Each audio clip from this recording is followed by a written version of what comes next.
dia, boa tarde, boa noite. Meu nome é Eliane e nesse vídeo nós vamos estudar sobre os gêneros literários. Gênero literário é a maneira pela qual os conteúdos literários se manifestam. Então eles podem vir como o gênero épico ou narrativo, o gênero lírico e o gênero dramático. Hoje falaremos especificamente sobre o gênero narrativo ou épico. O gênero épico ou narrativo é o gênero que apresenta um narrador contando uma história, isso quer dizer, um enredo, com personagens num determinado espaço e tempo. Nós temos dois tipos de narrador: narrado em primeira pessoa e narrado em terceira pessoa. Narrado em primeira pessoa, ele é um narrador personagem, isso quer dizer, ele participa das ações que está envolvido naquela trama. A narração também pode acontecer em terceira pessoa. Sendo a narração em terceira pessoa, teremos o narrador observador e o narrador onisciente. O narrador observador é uma pessoa que está participando da história, mas não conhece os sentimentos, os pensamentos de todos os personagens. É bastante utilizado, mas o segundo modo é o mais interessante, portanto, bastante utilizado pelos nossos maiores escritores. Machado de Assis, por exemplo, Cecília Meirelles. Quase sempre as suas histórias são narradas em terceira pessoa, com o narrador onisciente, porque o narrador onisciente, ele conhece os sentimentos, ele conhece os pensamentos, ele conhece a trama inteira. Então, é como se ele estivesse a par de tudo que acontece em cada parte da história. Então ele tem opiniões, ele tem visões sobre tudo o que acontece. Ele não é apenas um personagem que está narrando do ponto de vista do que ele viu, mas ele sabe tudo o que passa na cabeça de todos os personagens. Por isso, onisciente, porque a palavra onisciente vem de omni, que quer dizer tudo. Então, sabe todas as coisas. A escolha do narrador não é aleatório, é intencional. Depende do tipo de história que você quer produzir, você vai escolher o tipo de narrador. Enredo. Além do narrador, temos também o enredo. O que é o enredo? Enredo é a trama, é a história que é contada. Pensando na palavra enredo, conta-se que existia uma tribo na Polinésia que, quando alguma pessoa morria, eles acreditavam que a alma da pessoa ficava vagando porque ela não entendia ainda que tinha morrido. E nesse momento que ela estava ali meio desorientada, o diabo se aproveitava dela, da alma, para levá-la para a perdição. Então, no momento que a pessoa morria, eles começavam a contar uma história. Ia contando, sei lá, era uma vez uma menina que morava no interior do Brasil.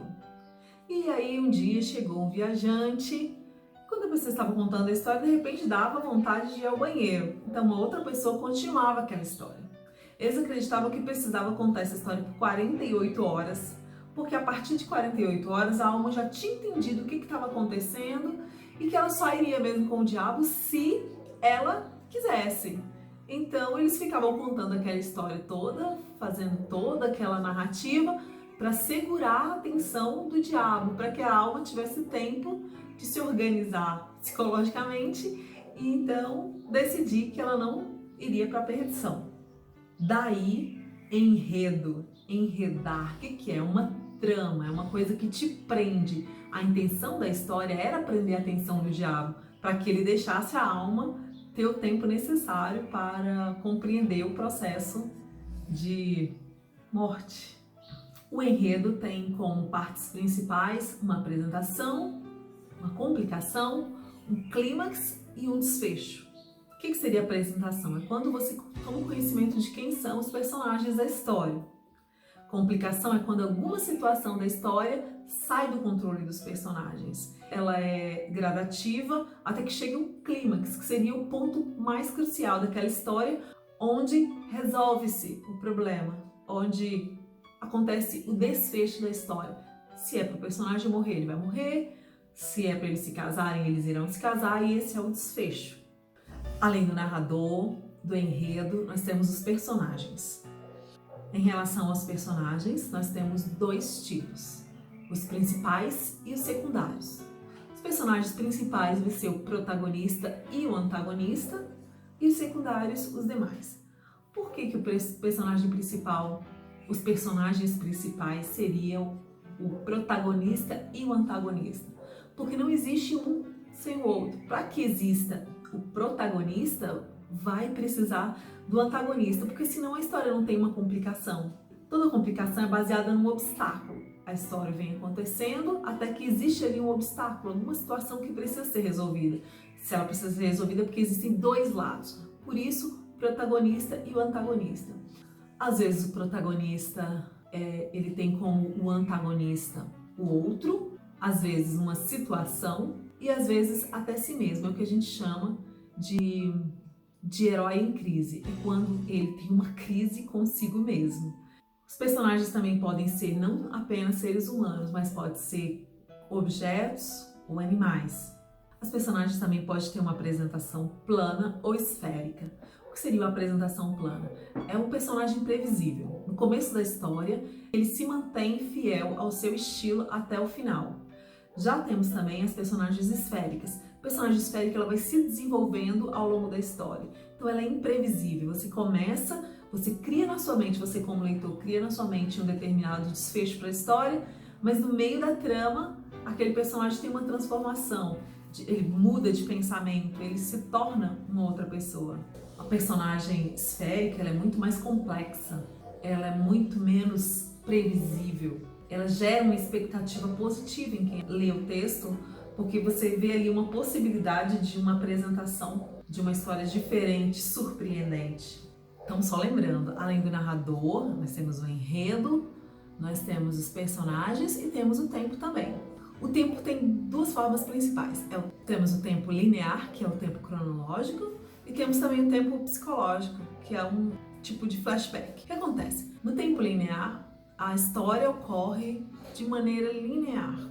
Começa com a criança, crescendo, e aí se torna um adulto.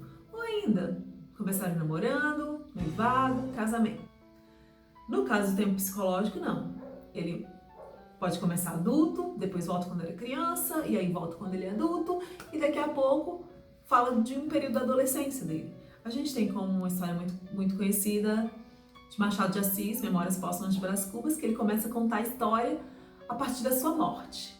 Então, primeiro, que já é um caso típico, que ele oferece ali, ele já é um autor, um defunto autor, então ele vai dizer no começo da sua obra que ele vai começar a partir da sua morte. Ele narra mesmo o seu momento de seu funeral. E conforme ele vai contando o funeral, ele vai falando sobre os personagens e aí retomando no tempo passado.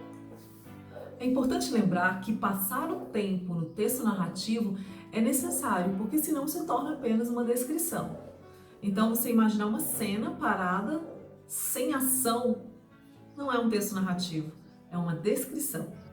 Por último, temos o espaço. O espaço é apenas o lugar onde ocorre o texto narrativo. Ele pode ser apenas um cenário, ou ele pode ser parte integrante do texto narrativo. Quer dizer o quê? Ele vai influenciar nas ações. Então, se no meu texto eu falo sobre determinados costumes, possivelmente meu ambiente, meu espaço narrativo vai influenciar nas ações dos personagens. Temos, por exemplo, em O Cortiço, que na verdade o espaço ele é um personagem. Você vê as ações, fala sobre o cortiço acordar, o cortiço crescer, o cortiço desenvolver. Vamos falar então das modalidades narrativas. O que quer dizer? Os modos de escrever um texto narrativo. Primeiro nós temos a epopeia. A epopeia é um poema narrativo onde narra a história dos heróis e seus feitos. É uma estrutura pouco utilizada nos dias atuais. Aliás, é típico da literatura clássica. A epopeia faz sempre uma referência histórica, já que está falando de um herói, vai contar dos feitos do personagem. A epopeia é uma narrativa em verso. Ele é um poema narrativo. Não é uma escrita muito utilizada hoje em dia, mas nós temos epopeias clássicas muito conhecidas como a Odisseia, como a Ilíada também. E temos uma conhecidíssima da literatura portuguesa, que é os Lusíadas.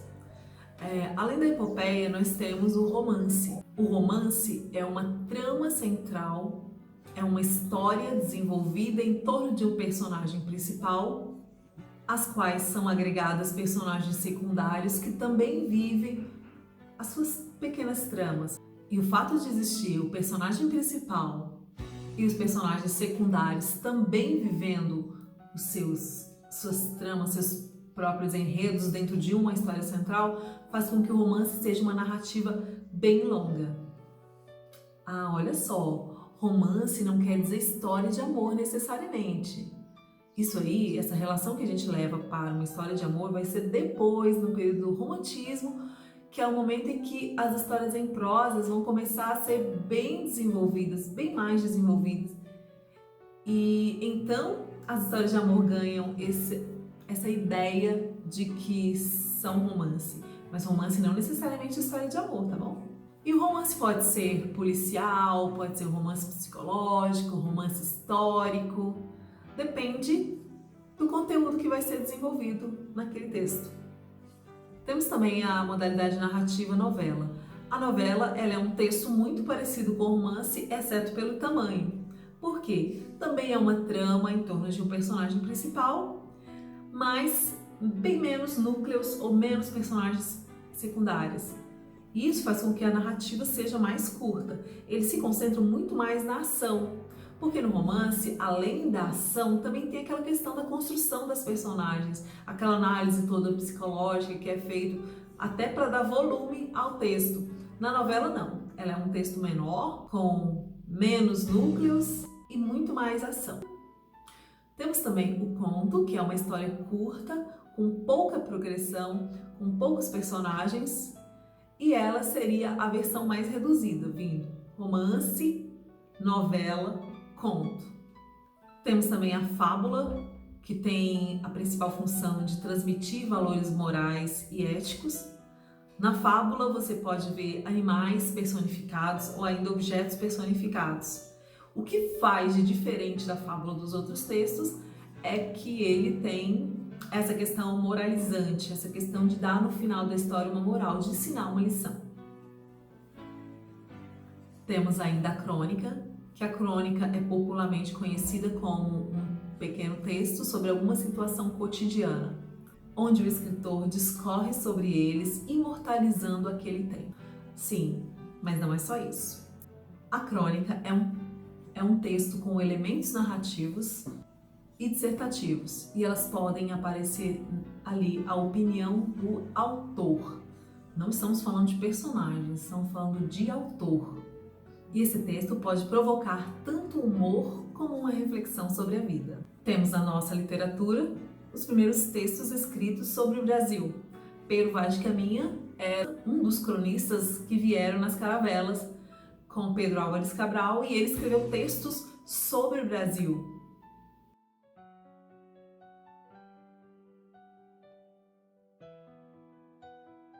Agora, mudando um pouco, mas não tanto. Vamos falar do texto dramático. Primeira coisa é entender que o texto dramático é um texto feito para a dramatização. Ele é um texto escrito para o teatro. Ele tem todos os elementos do texto narrativo que a gente já falou. Então tem o quê? Personagens, tem o tempo, tem o enredo, tem o espaço. O que ele não tem? O narrador. Por que ele não tem o narrador? Porque ele é um texto para ser contado através da boca dos atores. Serão os próprios personagens que irão narrar a sua história. A palavra drama vem de ação. Por isso a ideia de que o texto dramático é um tipo de texto feito para o teatro. É claro que você vai encontrar a peça escrita, impressa, um livro que é sobre determinada peça. Aliás, Shakespeare escreveu bastante delas.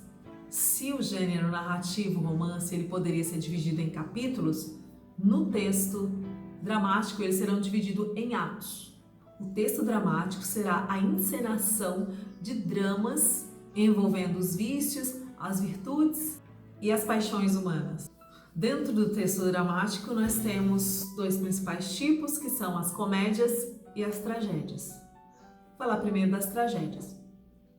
A tragédia, ela coloca o homem em situações acima do que o homem consegue suportar. É aquela situação que a gente chama mesmo de trágico. É aquela situação que você pensa, eu não aguentaria passar por essa situação. A ideia da tragédia é exatamente essa, de colocar o homem em situação que ele não suportaria. Segundo Aristóteles, isso levaria o homem à catarse. A catarse é a purificação da alma do homem através do sofrimento, da piedade ou do terror. Mas não só por esses, através do riso também. Daí vem a comédia. A comédia coloca o homem em situações abaixo, coloca o homem na situação de ridículo, que provocam o riso. E tudo isso levaria então à purificação da alma. E essa era uma função que o texto dramático tinha para a época. Temos o Auto, que é uma peça de cunho religioso, onde os atores não representavam apenas figuras humanas, mas representavam também os valores morais, como a honra, a luxúria, a hipocrisia, a mentira. Temos a farsa, que envolve situações ridículas, grotescas. Então eles fazem uma crítica satirizando a sociedade ou as suas figuras sociais. Lembrando que tem com isso a ideia de que com o riso castiga-se os costumes. É o que Aristóteles dizia, que através do terror, através da piedade ou ainda através do riso, o homem se purificaria. Falaremos mais sobre o texto dramático quando formos falar sobre Gil Vicente no humanismo. Então bora resumir aqui rapidão. Vimos o gênero narrativo e o gênero dramático. Lembrando que no gênero narrativo nós temos 5 elementos, que é narrador, enredo, personagens, tempo e espaço. Sendo que narrador pode ser em primeira, terceira pessoa. Que no gênero dramático nós temos principalmente a tragédia e a comédia. A tragédia coloca o homem em situações que ele não suportaria, acima daquilo que ele suportaria, e a comédia coloca em situações abaixo, trazendo ali o ridículo. Por hoje é só, espero que tenham aprendido bastante. Então se inscreva no canal, porque a gente tem muito mais para aprender. Curta, comente e compartilhe. E até a próxima!